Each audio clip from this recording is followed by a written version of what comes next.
On mange du chou-fleur ce midi? Oui. T'aimes beaucoup, un petit peu? Pas beaucoup? Beaucoup? Étonnant, à seulement 3 ans, Kériane adore le chou-fleur. Normal, sa maman est d'origine bretonne et elle le cuisine souvent sous toutes ses formes.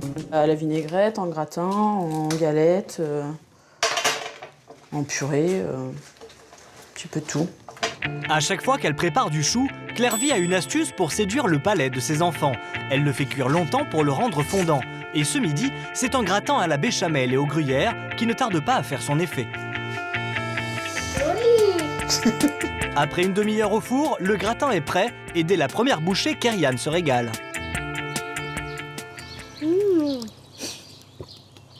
C'est beau, maman. C'est bon? Vous pensiez le chou-fleur indigeste et fade? Détrompez-vous. Il existe de nombreuses recettes originales pour l'apprécier. Que ce soit le chou-fleur orange cheddar, le vert de Macerata, le violet de Sicile ou le blanc, il est excellent pour la santé. Aujourd'hui, 75% des choux-fleurs français sont cultivés en Bretagne. Une fierté pour toute la région. Ça fait partie de l'identité bretonne quelque part. Il n'y a que du chou-fleur, partout dans les champs, il n'y a que du chou-fleur. Bah oui, ici, c'est une fierté d'avoir des chou-fleurs dans notre coin et reconnu un peu partout en France. Ouais. Une fois par semaine, on mange du chou-fleur. Ouais. Ah moi j'adore ça, moi. Je suis féru. Cancale, au nord de la Bretagne. Ici, on cultive le chou de génération en génération. Joseph est agriculteur et sur 30 hectares, il en produit une vingtaine de variétés différentes. Et nous produisons du mois de septembre au mois de mai. C'est la fin de la récolte de printemps pour Joseph. Mais attention, le chou-fleur ne se ramasse pas n'importe comment. Il y a un détail de taille. Donc là, on voit très bien la largeur de la base du chou-fleur. Elle est ici entre mon couteau et mon doigt. Et il y a minimum 13 cm, donc je peux le couper. Vous ne le savez pas, mais le goût du chou-fleur change suivant la période de l'année où il est récolté. Quand on récolte au mois de septembre, le chou-fleur, il est très jaune, donc le goût est moins prononcé. Plus on va dans la saison, c'est-à-dire vers le mois de décembre, janvier, février, là on a un goût plus prononcé de chou-fleur parce qu'il est resté plus longtemps en terre tout simplement, quoi. 3 heures plus tard, ce ne sont pas moins de 1000 choux-fleurs bio qui sont chargés dans le camion. Tous, sauf un, qui finira dans l'assiette de Joseph. Bon, on va choisir les choux-fleurs. Comme la plupart d'entre nous, c'est au supermarché que Martine achète ses choux-fleurs. Originaire du Finistère, cette Bretonne en mange régulièrement. Et à force, elle sait parfaitement les choisir. Alors, quand je choisis un chou-fleur, je regarde des feuilles sont encore fraîches. On voit que tout est bien clos. Et quand on touche, il est ferme. Si Martine en achète plusieurs, c'est aussi parce qu'elle a de bonnes astuces pour les conserver. Alors, ce qui est en effet pratique, c'est que c'est un légume qui se conserve très bien. Alors, on peut le conserver au réfrigérateur une dizaine de jours dans un sac plastique perforé. Et il y a aussi une autre façon de conserver le chou-fleur, c'est de le mettre au congélateur. Alors, pour cela, il suffit de le blanchir 3 minutes dans de l'eau bouillante et ensuite de le passer dans un bac d'eau glacée et de le congeler normalement. Si Martine mange régulièrement du chou-fleur, c'est qu'elle est diabétique et qu'elle fait attention à son poids. Une excellente idée. Car pour Isabelle Lebert, diététicienne à Dinard, le chou-fleur est l'un des légumes les plus intéressants au niveau nutritionnel.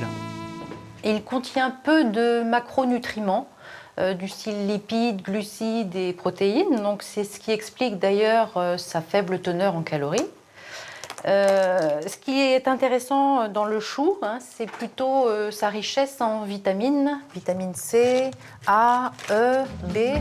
Mais aussi du magnésium, du potassium et du calcium. Et l'autre intérêt de ce légume pour la santé, c'est sa richesse en fibres. Ces fibres vont avoir un caractère rassasiant et vont de la même manière stimuler le transit intestinal. Retour chez Martine. Le chou-fleur, elle le cuisine avec des recettes très originales. Et dès la cuisson, elle a une petite astuce. C'est vrai que le chou-fleur n'est pas forcément un légume facile à digérer. Donc moi, ma petite astuce, c'est soit mettre du pain rassis, mais j'ai pas de pain rassis, donc je mets une cuillère de farine. Et pour la désagréable odeur de cuisson, Martine a aussi un truc.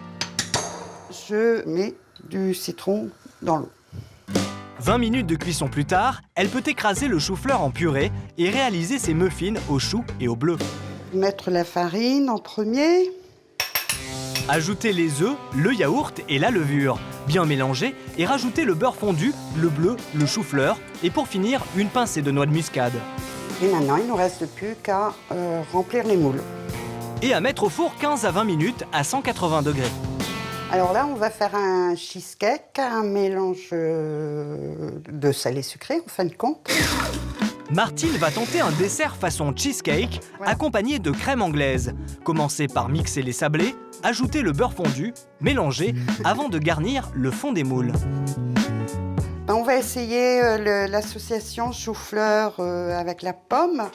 Dans un robot, mettre le fromage, la crème fraîche, la farine et les œufs. Mixer le tout, ajouter la purée de chou-fleur, la pomme découpée, le butternut, les amandes, le gingembre et mélanger à la spatule avant de répartir dans les moules sur le fond de sablé. Il ne reste plus qu'à mettre au four, préchauffé à 195 degrés. Pour 45 minutes. Il est 20h quand les invités de Martine arrivent pour le dîner.